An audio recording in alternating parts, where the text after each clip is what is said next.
of water. But this year, all that's left of it is an empty and cracked pit. John Guthrie owns this ranch in Central California. This past year, several counties have witnessed exceptional drought conditions, the most severe category of dryness. I've never had this water source be dry in May. I haven't ever seen it myself. It was such a dry year, every drop of rain that hit the ground was absorbed in the ground, and none of it gathered or collected into a reservoir like this. There's been half as much rain as usual and very little snow. Cows have been struggling to find shade, and farmers have had to reduce their herd. Maybe it's a third of the normal amount of grass that we have because of lack of feed. We have culled harder, meaning we've gotten rid of animals between 20 and 25% of the herd. The cattle are thirsty because of a lack of water. This in a valley that is highly dependent on agriculture. Trees stretch out in the distance, bearing oranges, peaches, and pistachios. 2/3 of America's fruits are grown here, and 80% of the almonds consumed around the world. But in the past few weeks, almond fields have been looking like this. Burial grounds. Trees are being cut down at an unprecedented rate because of a lack of irrigation. Daniel Hardwick runs a plantation here. He says there's simply not enough water for trees to grow.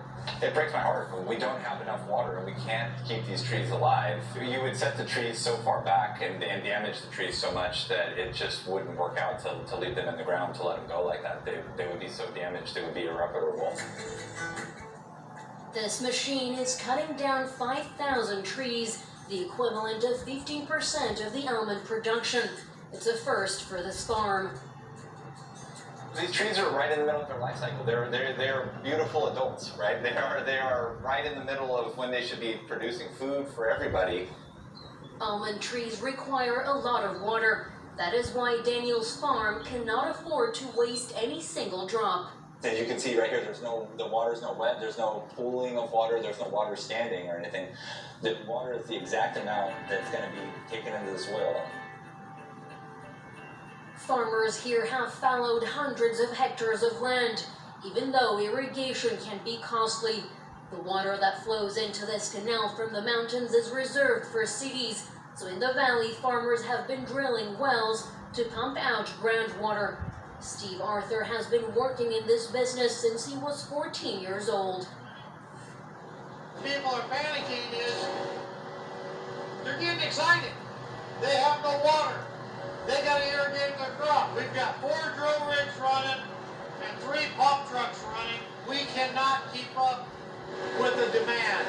There are no limits to the amount of wells that farmers can build or the amount of water they can pump, and Steve Arthur is always looking deeper in search of more. Wet year, the water might stay right there. But as soon as you get into another dry year, you just keep slowly dropping. You get a wet year, it balances out, but it's always going down.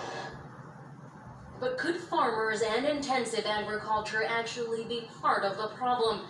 That's what Rebecca Quintana fears. She's a local who lives in the middle of endless fields. They're taking all the water. It's getting depleted. They're causing a crisis running pumps 24 hours a day. There are no restrictions for residents yet, but many rely on containers of drinking water because tap water has been contaminated. This Eastern Rosie is ground zero for the most contaminated water in the county. The little water that does pour out of the taps can only be used for washing dishes or showers.